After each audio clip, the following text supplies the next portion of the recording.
I know sometimes in life it can feel like you're always late to something. Maybe you feel like you're too old to start a new career, write that book, make an OnlyFans account, or in some cases, become a war hero that will be remembered for generations to come. Today we're talking about Joshua Chamberlain, family man, teacher, and absolute fucking legend.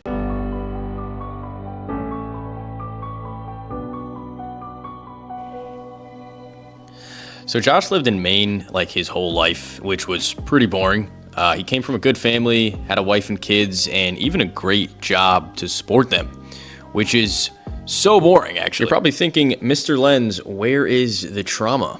Well, here it comes. Well, Josh actually liked his little life that he had. He was a professor at Bowdoin University where he taught multiple languages. But while he was teaching and shit, like, blood was being shed right in his backyard. Luckily, Josh was not scared of a little blood. Anyway, in 1862, as the Civil War reached its peak, Josh decided he wanted to do something about it. The only problem is this dude was like 34 years old, and I don't think his wife would be too happy about him saying, "Hey, honey, I know you've been waiting your whole life to settle down here with the kids, but I think I'm gonna go fight in the bloodiest war in American history." So yeah, he didn't say any of that and just lied to everyone in his life. He told everyone he was going to Europe for 2 years to study foreign language and just decided to go fight. Luckily, he was given a good position of colonel for his education and display of strong leadership. Now, about 1 year later, in 1863, he finds himself in the Battle of Gettysburg. Him and his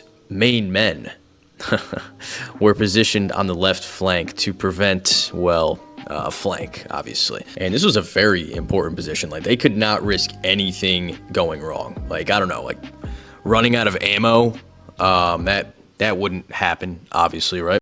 3 hours later. I need to find some ammunition. Luckily, Chamberlain was an absolute dog, and he was like, "Guys, I know we're out of ammo, but like, how crazy would it be if we just like charged the Confederates with our bayonets?" And so they did. And by some miracle, it actually worked. And this went on to be recognized as one of the greatest and most tactical decisions in American history. Unfortunately, 2 years later, he was shot in the hip and killed. So yeah, that's actually the whole entire video, guys. He died and then came back to life in the medical tent. Nah, this dude was like actually dead. Ulysses S. Grant himself literally promoted him to general as he was on his deathbed as like a farewell. And then he just got up and was like, "Yo, appreciate you, bro." Not to mention, after this, he goes back out to serve for the rest of the war. Luckily, there were no more close calls, but one thing Chamberlain is especially well known for is his reconciliation with the Confederates after the war was over.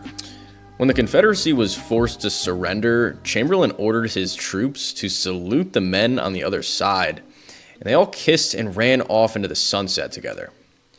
Actually, no, they didn't do that. They would probably get hanged for that back then, but anyway, he was recognized for his soldiers saluting the other side and actually coming together after the war was over, just kind of showing that the country was taking a step in the right direction. So now that the war is over, I'm guessing this story is probably just going to taper off, right?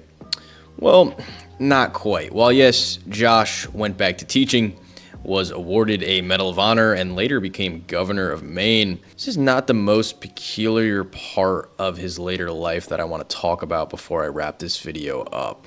In 1914, nearly 50 years after his close call with death, Joshua Chamberlain made it official. He posted a soft launch on Instagram and said, "Yo, I'm dying." Nah, but for real though, remember that injury from earlier that almost killed him? Well, apparently it actually did irreversible damage to his bowels. This caused him to be in extreme, constant pain, and he had to use a drainage tube. It was just always fighting infections. It sounds horrible. Anyway, reports say that is what eventually took him out in the end, making him the last man to die from a Civil War wound. Pretty interesting. I really like this story because it shows you can change your life whenever you want. I hope if there's anything you take from this video, it's that it's not too late. Go try out for the Dallas Cowboys. And if you enjoyed the video, please make sure to leave a like, subscribe, and comment what age you would want to be if you could be one age forever. See y'all in the next one.